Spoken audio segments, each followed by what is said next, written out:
Fight on family, Preston's Paradise here. And the question I'm answering today is, will USC football be able to handle the Big Ten in 2025? You know, to the blind eye, it may seem like USC struggled in the Big Ten last season, but they truly didn't. I mean, they were competing every fourth quarter, had leads in every fourth quarter in every game in the Big Ten, and, you know, truly just came up short a handful of times when you talk about really interesting plays, calls that were made late in games, and just unfortunate situations they weren't able to finish games.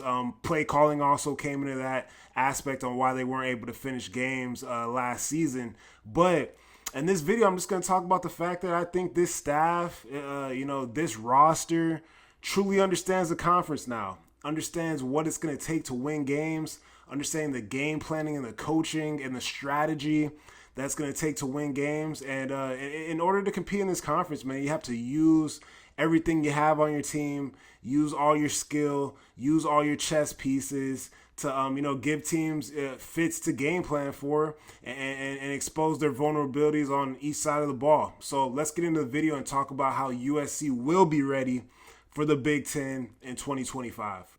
All right, so I'm going to start with the micro of this, and then we're going to get into the bigger picture. Going to start with recruiting. Said it time and time again. Chad Bowden, absolutely killing it. Recruiting staff, absolutely killing it. I love y'all. I appreciate y'all. Donate to House of Victory. They had another great USC football House of Victory little video, ad, whatever you want to call it, man. We're cooking right now. Latest commitment, Jamion Winfield out of Texas, top 10 player out of Texas, 45 tackles, 8.5 sacks, 22 tackles for loss, 25 quarterback pressures, was on the backfield, active, big, mean guys. And this guy mixed and combined with Coach Henderson and Coach Newell and their mentalities.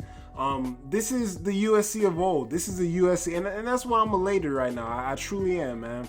I got fans from all fan bases, ones that just won a national championship in the state of Ohio.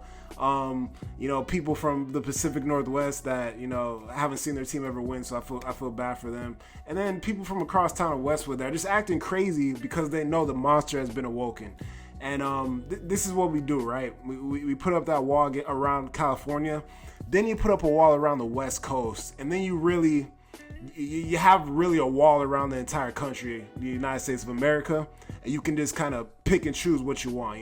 Your elite talent from Texas, 4-star, top 10 player in the state of Texas, he's a Trojan. So it makes sense. It's not something that we should be in shock of right now, because it's something that we've seen before and we grew up, and this is how it's supposed to be.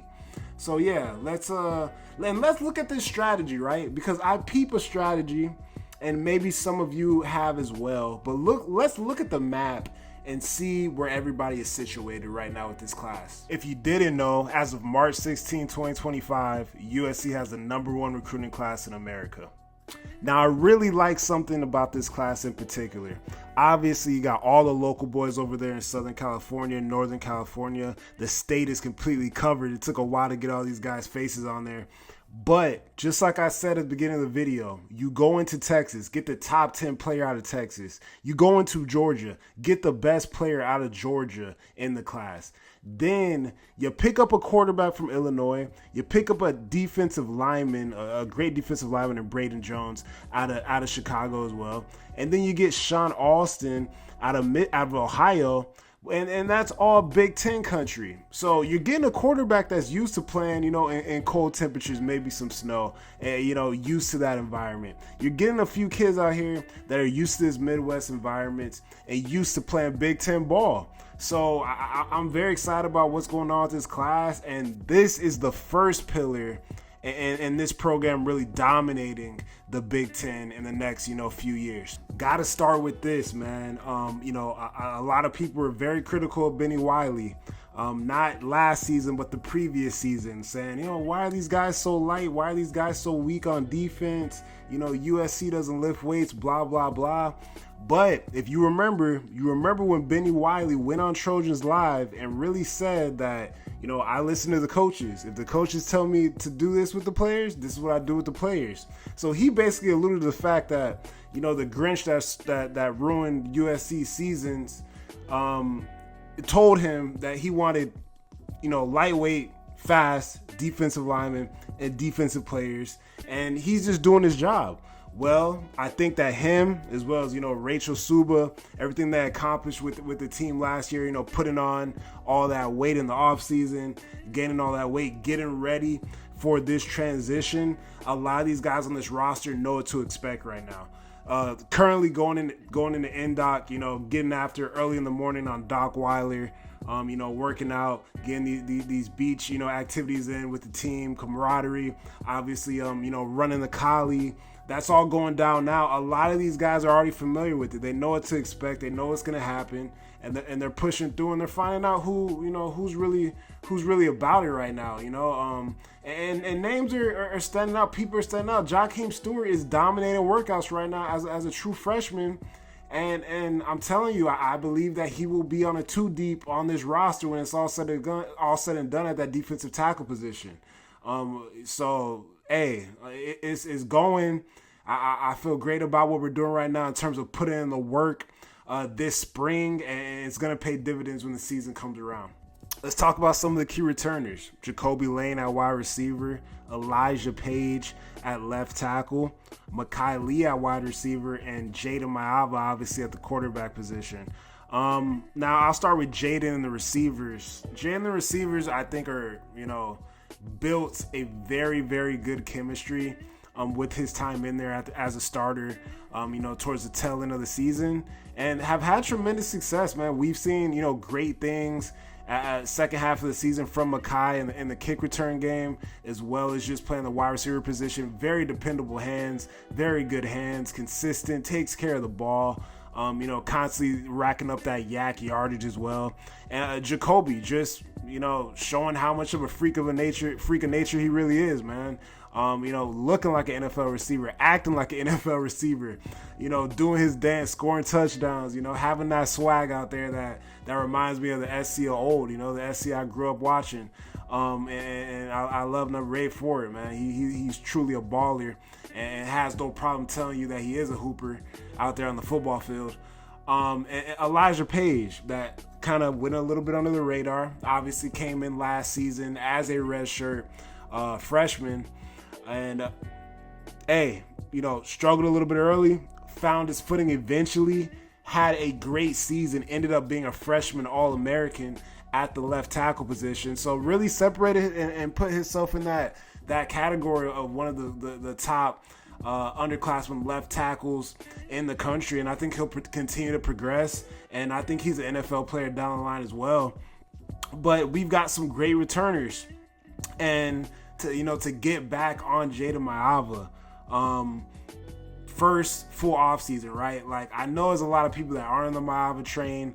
I was a Miller Moss guy, and then when Maava took over the reins, I thought he had everything in his toolbox for USC to win games. Obviously, struggled with turnovers as the year went on, and especially in that bowl game. But I still think he could get it done for us, man, especially with all the pieces that we have, all the pieces that we're bringing back. There is another portal window that might open up, so maybe we get another piece, right? But I feel very confident about how this offense can move. I just have maybe a couple questions about the offensive line, about the interior of the offensive line, but particularly the guard positions. But we'll just have to wait and see how that plays out. But Jaden Maava, I think, is really going through his second off season here. I think he's going to pick up a lot of tools. He picked up a lot of great experience, being able to play last season. And I think he's going to improve and really turn into a complete quarterback that can really do it all, man. He uses his physical tools, but also, has the mental capacity to make the right decision at the right time and not, force things, for rewards that really aren't going to change, the outcome of a game. So, yeah, that's how I'm feeling about some of our returners on offense, and I think we can really do some things special in conference. Defensive returners, bringing back KAMERYNFOUNTAINUSC, who I think is a top 3 safety in the country right now. I'm going to say he's the number 1 safety in the country. Just open field tackling, obviously that crazy interception you had in the bowl game. Can really just do it all at the safety position. I also think that the addition of having Bishop Fitzgerald on the roster as well is going to allow him to really, make more plays, in the run game as well as in the pass game. And I'm going to get into these ends, man. Braylon Shelby, super high on him. I think he's going to take a big jump next year, as well as Cameron Fountain. He's going to be wearing Uno #1 out there at the defensive end position. We're going to be looking pretty out there. I'll tell you, next year it's going to be we're going to be looking great out there on the defensive side of the ball. But these guys, I think if they combine for like 10 total sacks, that's the floor. Like, I expect these guys to be up here, maybe 16, 18 sacks combined. I really want to say more, but I don't want to get crazy. But I think they can have 8 sacks apiece. I think one of them can have 5 and one can have 8. I think that's all a possibility. Especially, bringing in some of these bigger interior guys, they'll get some more freedom, some more rushing lanes, with guys taking up bodies over there with the other offensive linemen that we're going up against. So we'll see what happens, but I feel very good about these guys returning. And then Eric Gentry, man, who I think was the best player on the team before he went out last year, was playing extremely inspired, making plays all over the field, forcing fumbles, making tackles when we needed them, making plays when we needed them. I mean, EG's kind of always been like that. He's always been able to make plays when you need it. But these guys are going to be key, and USC really being able to win a bunch of games these next few years, and particularly next year, with EG, because he's going to be out of there. But yeah, I think we got the dogs to do it, and I think they are going to do it next season. Additions on offense: General Reed, playing the center position, very experienced, fiery center out of Syracuse. I'm excited to see him go to work. Jonah Monheim did an excellent job last season, but this is a real dog at the center position, man. Loves the contact. Fiery, gone up against good competition, the ACC last year, and Syracuse had a pretty good team. That they got a quarterback in the draft, so that's pretty good. And this is kind of funny, but Caden Chittenden, the kicker, man, and I put him on offense. I wasn't gonna do special teams here because that's how I wanted to do it. But he's gonna clutch us a lot of games. Get us through maybe a few rough times. Next season, with his ability to make kicks, long kicks, and be very accurate and very consistent as a kicker. The kid was a kicking prodigy. I've done a couple videos on him. I love what he's done at UNLV, and he's a hooper, man. At the kicker position, he's nice. So K&N Chittenden is in there as key additions. Eli Sanders, man, electric speed. There's a stable of backs. We got a stable of backs for this team. Wayman Jordan from the junior college. He's another one, electric. I will say this now, I suspect the running back rotation to go Wayman Jordan, Brian Jackson, Eli Sanders. I think that'll be the main rotation. Me personally, I'm saying that now. Spring hasn't even started, but I predict that now. And we'll see what happens. I may be wrong, you know what I'm saying? But these are the additions I'm excited for, and think are going to help us a lot in the Big Ten next year. Key additions on defense: DJ Harvey, cornerback. Will he be cornerback 1? I don't know how that's going to play out. I don't know where he's actually going to play in the secondary, but I think he will be productive and will be making plays next year. So lacking a little bit of experience, when we talk about the cornerback position. So excited to see what he's going to do and how he's going to help us next season. Big Jaw Jarrett, playing defensive tackle, nose tackle. At an athletic 350 plus pounds. Can't wait to see these guys plug holes and make plays in the interior. Bishop Fitzgerald, safety out of NC State, man. a guy that can be a rangy guy, can make a bunch of tackles as well and make plays on the ball. It is gonna allow, like I said, Kamari Ramsey looking like an All-American type safety, a little bit more freedom to make plays out there and really affect the game even more. So great to see him. And then, Keyshawn Silver, that other dog on the interior, the bodies and the guys that have been missing, the body types that have been missing on this roster have shown up on campus in LA. And it's going to be big time, man. These are going to be key additions. These are going to be additions that, get us a playoff berth, get us maybe a conference championship berth, get us a double-digit season total in wins, right? So excited for how these guys are going to perform, and I have a lot of faith in them. A couple of risers I have this spring as well as, coming in the next fall. Linebacker Elijah Newby. Everybody on this channel knows, man, I love me some Elijah Newby, right? Really rangy, long defensive player, linebacker, great athleticism, great length of the position, great tackler. We saw some glimpses of his ability in the spring game last season. Obviously, we don't have a spring game this season, so I don't know what to say, man. Just gonna have to come to this channel and I guess watch some USC content. But I think he's gonna, really rise up and take hold of one of those linebacker spots, man. I think he's gonna find a way to see the field a lot in 2025. And Brian Jackson, I think is definitely gonna be in the rotation at the running back position, either RB1 or RB2. I think we're gonna do a little bit of smash and dash. I think we're going to do a little bit of lightning and thunder this year, to be honest with you. And I think we're going to, the strategy is going to be different, with running the ball. I think we're going to lean on it when we should lean on it. And I think we learned a lot of lessons. This coaching staff, Big Lincoln Riley, BIG10 Link, has learned the lessons from last season, and we will run the ball when we need to. And last but not least, my young boys, my crown jewels of this recruiting class, Jakeem Stewart, Hassan Longstreet. Here's the thing, right?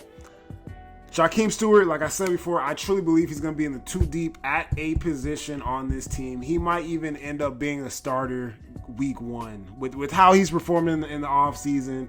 I believe that. I think we're going to see that. Hassan Longstreet. A lot of people talked about packages for Jaden Maavo when Miller Moss was in there at the cornerback position last year. I know USCJ talked about it. I know Brian Jenkins probably in the comments of this video talked about it. A lot of people talked about it. Just because it gives you something different to game plan for, it gives you something different. Now, historically, Lincoln Riley doesn't do 2 quarterbacks. He don't really mess with the, the packages and do stuff like that at USC. But I think maybe we see that. Maybe there's a shift. The importance of this year, and I think it'd be the right thing to do. I think he will see action if we're doing what we're supposed to do, which I believe we will, in some of the games early in the season, late game situations. And, maybe have a few plays for him in any game, in any situation, right? And not make it too hard on the cat, maybe a couple reads here, a play there, something he feels comfortable with, just to get his blood flowing, because he's going to be up there. He's going to be up there very soon, leading that team. And we still have a competition to be had too. Like, let me not act like there's not a competition to be had, man. It's a high standard at SC. So I roll with who can get us wins and, bring this program back to prominence. So if he's competing this spring and, outcompetes the other quarterbacks in the room, then he may have an opportunity to be a starting quarterback of this team. It's a tough task for a true freshman, but if he earns a job, he earns a job, and I'll be behind him, 110%. So going to be interesting how that plays out, but I definitely think that he can make some impact, with his legs and with his ability as a true freshman. But obviously the quarterback position, it's a lot different than a defensive player or like a wide receiver or something like that. And Gus Cardova, man. Gus Cardova, a shame he wasn't able to do the early enrollee process, man. I was hoping I was going to see him a little earlier. But in terms of, natural ability, getting after the passer in this class, and really just being a dog. Someone that was completely and truly, down to the soil with this program. stood by the program with all the decommitments, and talked about how special it was, and how USC blew everybody out of the water. Verbatim, those were his words.